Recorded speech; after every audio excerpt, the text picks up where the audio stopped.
महाराष्ट्र में जब बीजेपी की सरकार नहीं बन सकी तो वहां पर अजित पवार, अनिल देशमुख जैसे कई नेता सेंट्रल एजेंसीज के निशाने पर आ गए। लेकिन नवाब मलिक का सीधा टकराव बीजेपी की मोदी सरकार से तब हुआ जब उनके दामाद समीर खान को ड्रग्स के मामले में आरोपी बनाया गया था। लेकिन इस मामले में नवाब मलिक सेंट्रल एजेंसीज और बीजेपी नेताओं के खिलाफ तब हमलावर हुए जब कार्डेलिया क्रूज ड्रग्स मामले में शाहरुख खान के बेटे का मामला सामने आया। इसमें एनसीबी के उस वक्त के जोनल डायरेक्टर समीर वानखेड़े तो लपेटे में आए ही बीजेपी नेता भी निशाने पर आ गए।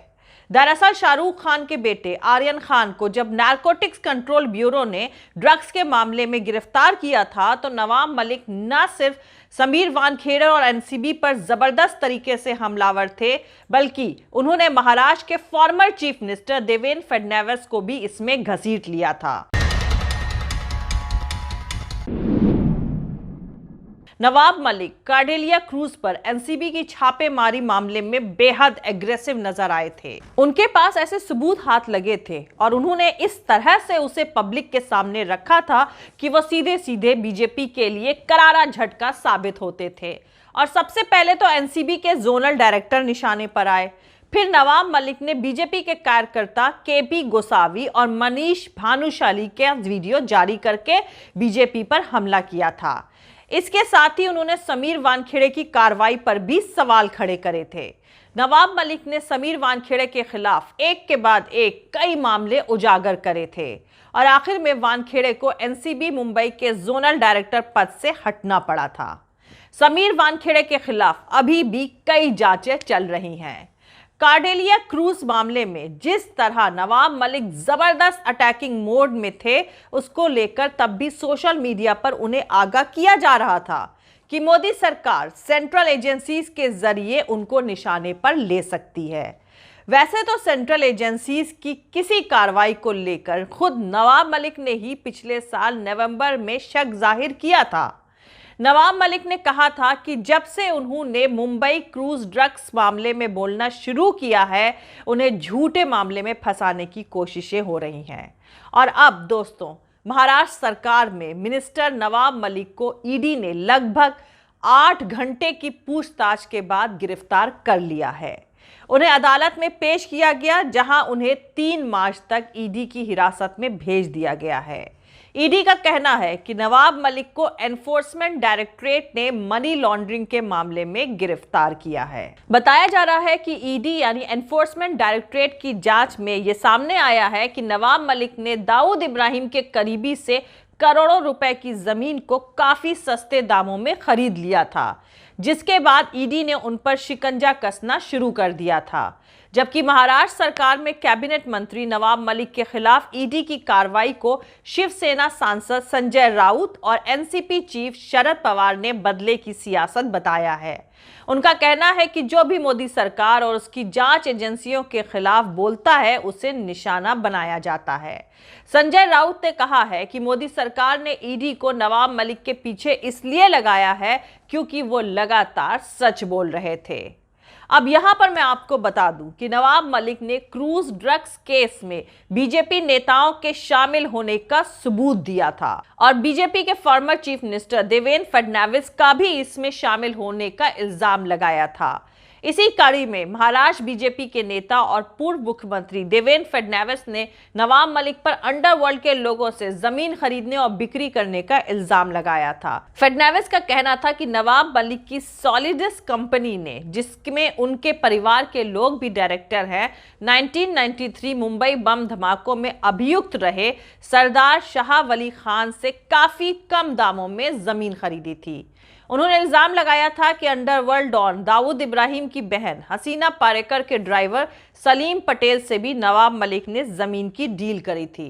देवेंद्र फडणवीस के इन इल्जामों के बाद नवाब मलिक ने कहा था कि मुख्यमंत्री रहते हुए देवेंद्र फडणवीस महाराष्ट्र में जाली नोटों का कारोबार कर रहे थे और उनके ही पन्हा में पाकिस्तान और बांग्लादेश तक ये कारोबार हो रहा था। नवाब मलिक ने यह भी इल्जाम लगाया था कि खुद फडणवीस ने अंडरवर्ल्ड से कनेक्शन रखने वाले लोगों को पॉलिटिकल पद दिए थे। उन्होंने कहा था कि फडणवीस ने मुन्ना यादव नाम के एक शख्स को कंस्ट्रक्शन बोर्ड का प्रेसिडेंट बनाया, जबकि उस पर हत्या के कई मामले दर्ज थे। नवाब मलिक के मुताबिक फडणवीस दाऊद के करीबी रियाज भाटी के जरिए धन उगाही का धंधा कर रहा था।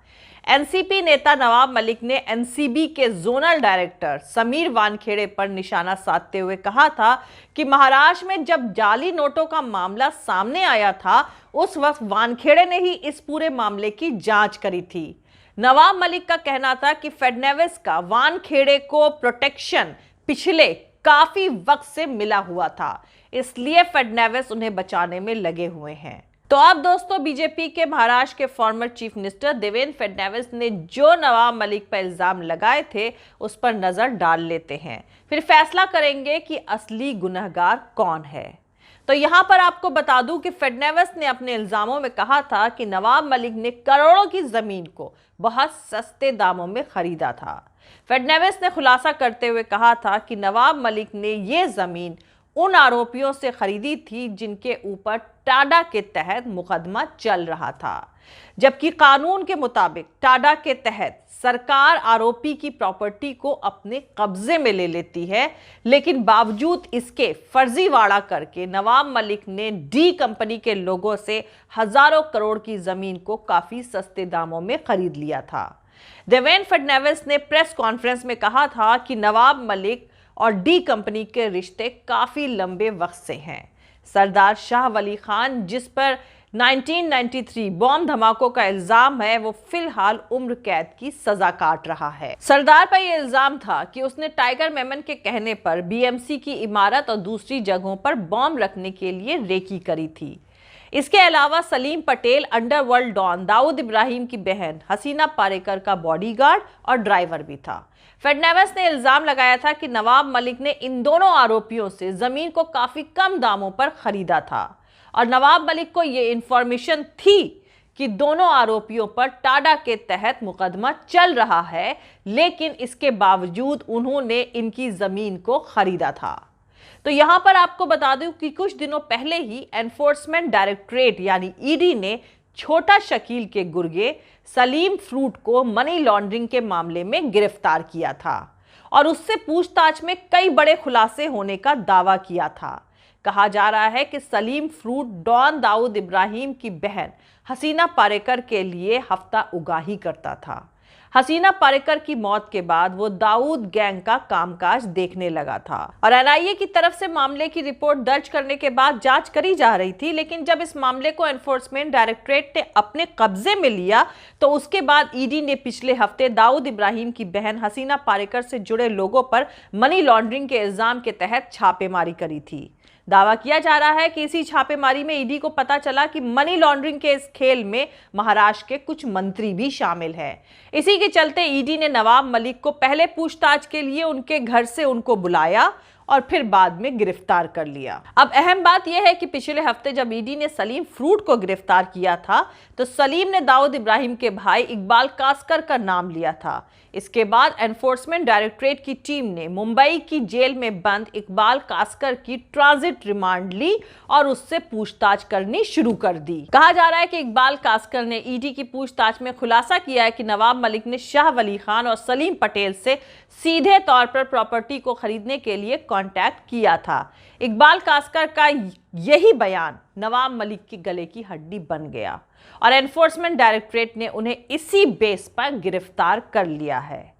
तो दोस्तों, नवाब मलिक का कहना है कि दाऊद इब्राहिम से देवेंद्र फडणवीस के करीबी रिश्ते हैं। वहीं देवेंद्र फडणवीस का कहना है कि नवाब मलिक के दाऊद इब्राहिम से काफी पुराने रिश्ते हैं, लेकिन नवाब मलिक की गिरफ्तारी दाऊद इब्राहिम के भाई इकबाल कासकर से बयान लेकर करी गई है। तो यहां पर अब आप खुद फैसला कर सकते हैं कि असली गुनहगार कौन है। वैसे महाराष्ट्र सरकार के कैबिनेट मंत्री नवाब मलिक की गिरफ्तारी के मामले में ऑपोजिशन पार्टीज बीजेपी के खिलाफ एनसीपी के साथ एकजुटता दिखा रही हैं। वेस्ट बंगाल की चीफ मिनिस्टर और तृणमूल कांग्रेस चीफ ममता बनर्जी ने इस मामले में एनसीपी चीफ शरद पवार को फोन किया और उनके साथ होने की बात कही है। समाचार एजेंसी एएनआई के मुताबिक ममता बनर्जी ने शरद पवार से फोन पर तकरीबन 10 मिनट तक बात करी। और शरद पवार के साथ एकजुटता दिखाते हुए कहा है कि बीजेपी ऑपोजिशन पार्टीज के खिलाफ सेंट्रल एजेंसीज का गलत इस्तेमाल कर रही है। जय हिंद, सत्यमेव जयते, अल्लाह हाफिज। दोस्तों, हमारा पूरा वीडियो और दूसरा वीडियोस देखने के लिए हमारा YouTube channel political Tamasha with doctor Arshi को सब्सक्राइब करके वहां पे लगी बेल आइकॉन को जरूर दबा दें ताकि आपको हमारे आने वाले हर वीडियो की अपडेट्स मिलती रहे। और दोस्तों, अगर आपको हमारा काम पसंद आता है, हमारे वीडियोस पसंद आते हैं, तो www.patreon.com/dr अर्शी खान पर जाकर डोनेट करके आप हमारे काम को सपोर्ट कर सकते हैं। दोस्तों, अगर आपको हमारा वीडियो पसंद आता है तो लाइक और शेयर करना हरगिज़ नहीं भूलें। आप हमें फॉलो भी कर सकते हैं हमारे ट्विटर, इंस्टाग्राम और फेसबुक पेज पर। मेरा ट्विटर हैंडल है @arshi aziz khan। Thank you, मिलते हैं अगले वीडियो में।